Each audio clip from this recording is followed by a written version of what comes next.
Welcome to another best wildcard team video ahead of Game Week 31. This is going to be the international break, but plenty of content headed your way for FPL and UCL fantasy. So stay tuned, subscribe to the channel and click the notification bell, and let's get straight into it. Throughout the season, I've always talked about the same goalkeepers in these wildcard team videos: Ramsdale, Jose Sarr, etc. But with Wolves blanking in Game Week 33 and also the fixtures turning fairly soon, I really wouldn't put the Portuguese goalkeeper in this equation. And as for Ramsdale, a lot will be dependent on whether he's fit and available for that game against Palace in Game Week 31. But I think Ramsdale is still the best value goalkeeper in the game. The problem is he is injured. He's got a hip injury.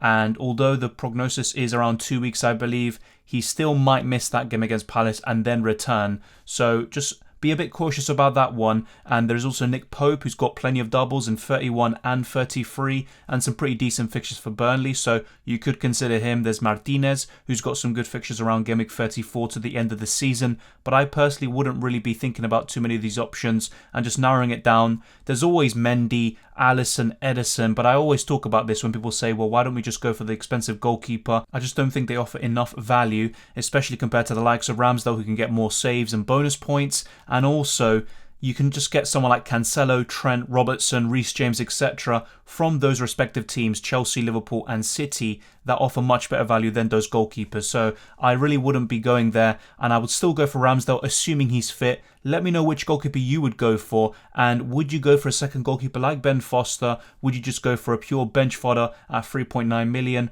Or would you go for two goalkeepers like I did on my wildcard with Ramsdale and Jose Sarr? Let me know. But right now, I think I would not overcomplicate it. Let's see what happens over the next 2 weeks. But as things stand, I would go for Aaron Ramsdale. This is the definition of going big at the back. We've got the two Liverpool fullbacks in Robertson and Trent Alexander-Arnold, Kieran Tierney, Reece James and Cancelo. The cheapest defender here is 5.1 million, so you could argue that it's too much money invested in the backline, and I can understand that. You could go for Doherty in for one of those Liverpool fullbacks, but the way I see it, if Trent is fit, I think he has to be in your team, and right now Robertson is the best defender in the entire game. His form is absolutely insane, and the only time he's blanked, I think, in the last 6 or 7 game weeks is when he didn't play. So basically, whenever he does play, he's getting returns, assists, clean sheets, the like. So he's been a bonus points machine. He's been absolutely fantastic recently for Liverpool. And Reece James and Trent are going to be the two biggest ifs and question marks here. And it all depends on their injury status heading into Game Week 31.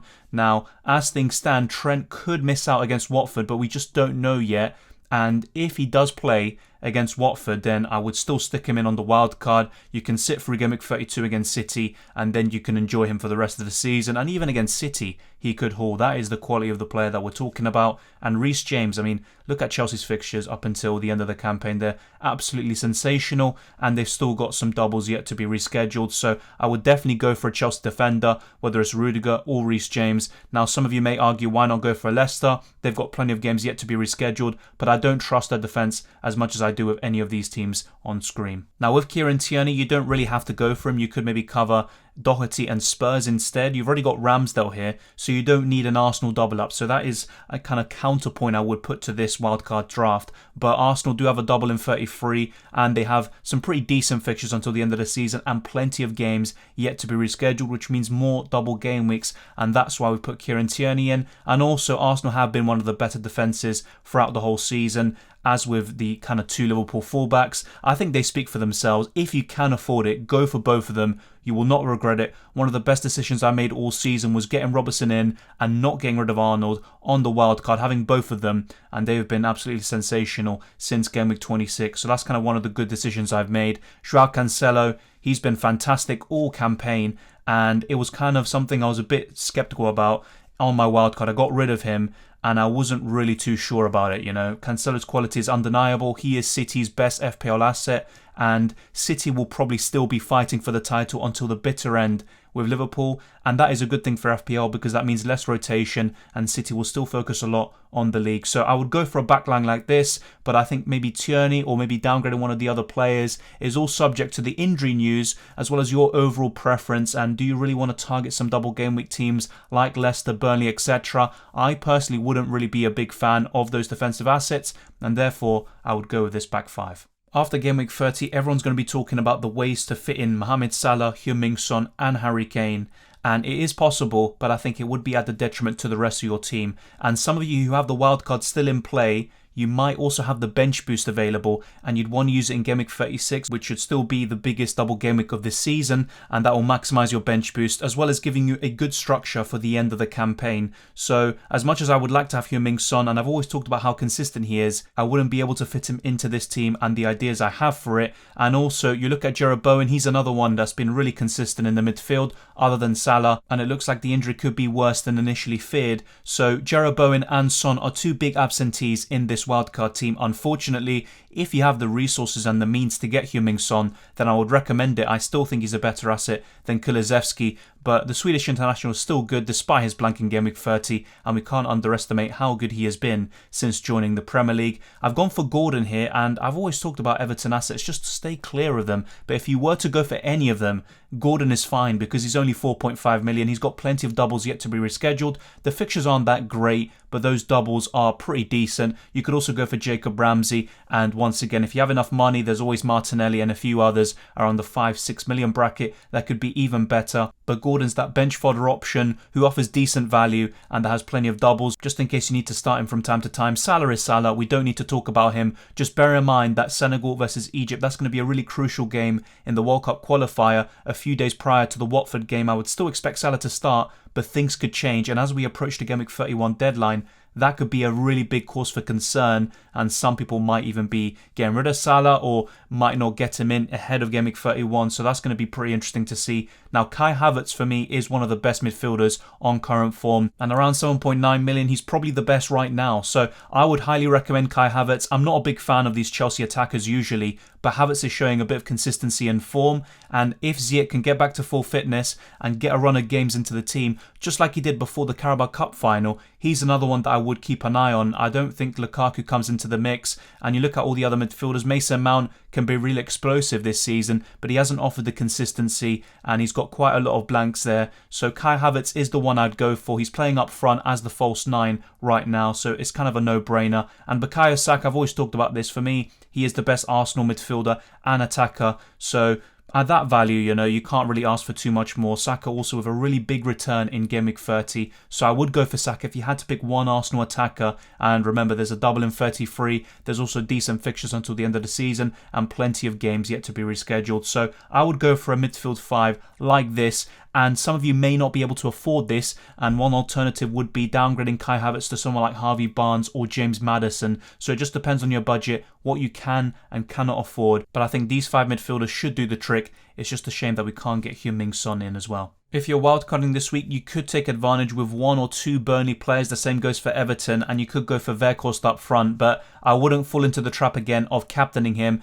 Obviously, if you back him to do well, then go for it, but I would still rather go for some of these single game week players like Harry Kane or Mohamed Salah, with the Egyptian being in first place in terms of the captaincy. But Weghorst is a decent option on the wildcard. There's not many strikers to choose from. The other one that I think could be pretty decent is Che Adams with a double in Game Week 33 and some good fixtures, including Leeds in Game Week 31. So you could consider Che Adams, but we've got Broja here, and he's an enabler. He can also get some starts. Recently he has been dropped, but he can still reclaim his spot in the starting lineup for Southampton. Harry Kane is a no-brainer. He is the one forward that I would be very confident about on a wildcard. The rest, and this can be applied for the entire season, just haven't been good enough or consistent. You've had a Dennis with a purple patch for maybe 5 to 10 game weeks, same with Jamie Vardy, but then they've just fallen into the abyss. Harry Kane started off really poorly, but as the season's gone on, as Conte has come into the helm at Spurs, Harry Kane has come into a league of his own. So I think Harry Kane is the one to go for. I've seen some people ask me, should I go for Harry Kane, Ronaldo and then Che Adams? I think that's too much money invested in your forward line, frankly. I would not go for Cristiano Ronaldo, despite some good fixtures for United coming up and also some doubles. I just wouldn't go there personally, and I would rather go for Harry Kane. If you had to pick one, it's just no contest right now. And even if Ronaldo has a really good double in 33, or at least that Norwich fixture there, I would rather captain Kane with a single game week than Cristiano Ronaldo, which says quite a lot. Weghorst is decent, just don't expect too much from him. And the same goes from Burnley. They don't score too many goals, so you have to be very realistic with your expectations. Che Adams would be my kind of preference over Weghorst, but if you want to take advantage of these doubles, then Weghorst makes sense. The same goes for Nick Pope in goal, etc. But my kind of key advice here on this wildcard in 31 is do not go overboard on the Everton and Burnley assets. They're facing each other. It's not a great double for either of them anyway. Burnley play Man City in one of them, so the ceiling is arguably not that high. There is Richarlison, Calvert-Lewin, Damari Gray, maybe a defender, but I really wouldn't trust Everton or Burnley that much defensively or offensively. So I'd go for maybe one of each team, and that's about it. And even then, I'm a bit skeptical about this, and in terms of budget, that's kind of what prevents me from going for a Che Adams instead of a Weghorst. This team costs 106.8 million, so even I wouldn't be able to afford this, and that's why some key alternatives like Harvey Barnes or Maddison in for Kai Havertz could be an option. You could also go for a cheaper striker than Weghorst. You could go for Cucho Hernandez. I think he's someone that needs more kind of attention. He's been really good in recent game weeks. There's Mateta as well, 5.2 million instead of Weghorst. So consider these options, and personally, I would actually rather go for one of them. I just put Weghorst in here for those of you who want to target this double a little bit, and remember, Burnley also have a double in 33, which looks a bit more enticing, but then if you're going to be using the free hit anyway in Game Week 33, you don't really need someone like Weghorst in here. And throughout the whole team, the back line is very expensive. You could downgrade one or two players there to a Doherty or someone else, even a Leicester defender, although I wouldn't really recommend that too much if I'm being completely honest there. So there's different ways to go about it, and you don't have to just go for every single player that you see on screen. You could change one or two aspects, especially if you don't have the budget for it. Or in the case of you having more money actually at your disposal, then that's a different story, and you can actually upgrade one or two of these players, including the second goalkeeper, giving you more flexibility, and it gives you the best team possible. Let me know what you think of this team. Once again, the captain would be Mohamed Salah, with the vice being Kane, unless we get some news about Salah potentially missing out against Watford or being benched. In that case, I would go for Harry Kane, but I don't think that would be the case, and we wouldn't get any inkling before the deadline. And once again, the forward line is a complete enigma. We just don't know exactly what we're going to get apart from Harry Kane. Cucho Hernandez, Mateta, Weghorst, Broja, Adams, they're the only ones I would really consider.